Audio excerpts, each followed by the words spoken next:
What's up, everybody? It's the Digital World Podcast. And I have this article from Zero Hedge where it says Americans face a nightmare scenario: record high home prices and record high rents. Okay. Now, it starts off by saying, while the Fed keeps tooting the transitory nature of runaway inflation, millions of Americans will soon be living under a bridge as both house prices and rents are now rising at a record pace. Earlier today, we reported that the latest Case-Shiller data showed that home prices across the country had soared at the fastest pace on history, surpassing even the epic surge from the housing bubble, after rising at a record 19.1%. So what does this do, right, when we have homes that don't even make any sense at the price that they're at?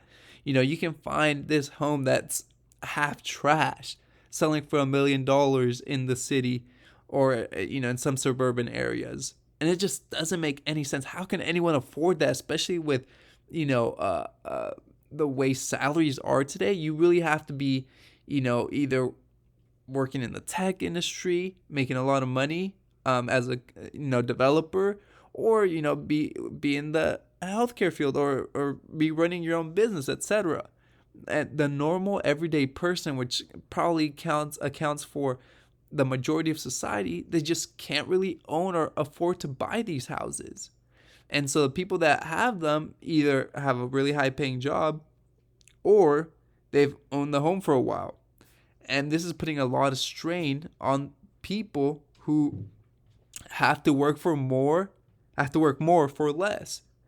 And this is interesting because I was watching a video by an uneducated economist who, you guys don't follow him. He has some great content. Well, he was talking about how the housing prices is a means to be able to control a population. And he gave the example of when he was in high school, him and his then girlfriend, who's now his wife, they worked part-time jobs to get their own apartment or their own place to rent. And if you think about it today, a high schooler who would work a part-time job would not even be close to affording their own place. It would just not be possible. It can't be done. It's just too expensive. And I'm not talking about renting a room. I'm talking about like being able to rent a place for yourself.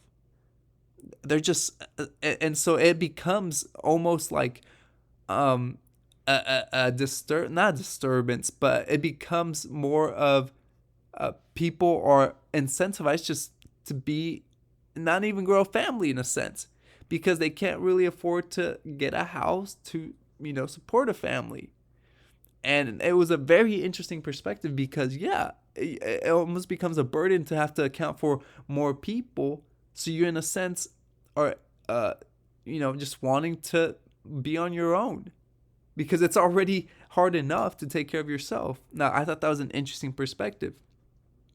And I think that right now, with inflation happening, it depends what your definition of inflation is. I've heard multiple opinions on this, but there was one interesting opinion that I that stuck with me, and that was maybe this inflation, because the Fed is calling it transitory. It could probably be transitory in the sense where you see everything going up and then it stabilizes, but now we're stuck with higher prices that have now stabilized. So everything becomes that much more expensive. So you're having to work more for less. And there's other opinions that say, well, this isn't necessarily inflation. It's more like a supply and demand issue. The demand issue where we have low supply and high demand, and obviously when you have low supply and high demand, prices spike. So there's a myriad of opinions. But whatever the case, we're noticing that things are beginning to get more and more expensive. And if you start, hiking the price of homes, which is actually a way to build wealth, is by owning a home. If you start to exclude most of the society from being able to afford to buy a home, you start getting into, back in these times where you had families grouped together in one place, or large families, or whatever the case. You just start, people are too poor to be on their own, so they start grouping together. And it's a very interesting times that we're living in because of this. And I know a lot of you can probably relate to noticing, prices of things going up.